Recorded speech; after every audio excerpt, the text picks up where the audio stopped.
नमस्कार मंडळी. गणेश चतुर्थी आली की सगळ्यात आधी लक्षात येते नैवेद्य प्रसादासाठी मोदक कोणते व कमी साहित्यात झटपट कसे बनवायचे.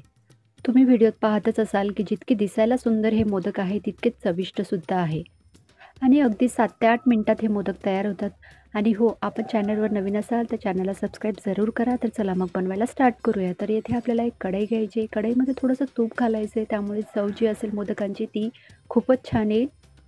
आणि बाप्पाच्या प्रसादासाठी आपल्याला जर 11 मोदक बनवायचे असेल तर हे जे मेजरमेंट मी घेते ते एकदम परफेक्ट आहे. याने एकदम 11 मोदक तयार होतात. थोडंसं उरतं फक्त. 2 वाटी पोहे घ्यायचे आणि हे लो फ्लेमवर हे भाजून घ्यायचं आहे आपल्याला. पोहे भाजत असताना लगातार आपल्याला हे हलवत राहायचं आहे, जेणेकरून ते जळणार नाही. आणि आपण बघू शकता जवळपास 3 ते 4 मिनिटानंतर पोह्यांचा जो कलर आहे तो चेंज झालेला आहे. हे आपले जे रेग्युलर पोहे असतात ते आणि हे भाजलेले जे पोहे आहे ते त्यांचा कलर चेंज झालेला आहे. अजून हे 2 मिनिटापर्यंत आपण लो फ्लेमवर भाजून घेऊ. आणि आता गॅस ऑफ करायचं आहे आणि थंड होऊ द्यायचं आहे. आणि थंड झाल्यावर मिक्सरच्या भांड्यामध्ये हे काढून घेऊ. आपण वाटलं तर पहिलेच हे मिक्सरमधून बारीक करून घ्यायचे पोहे.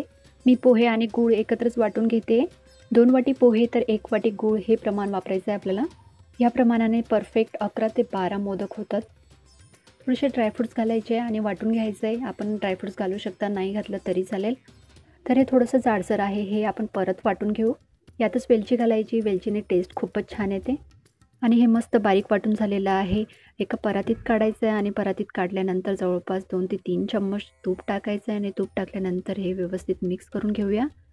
मिश्रण चांगल्या प्रकारे मिक्स करून झाल्यानंतर आपण बघू शकता की अशा प्रकारे गोळा तयार होतोय.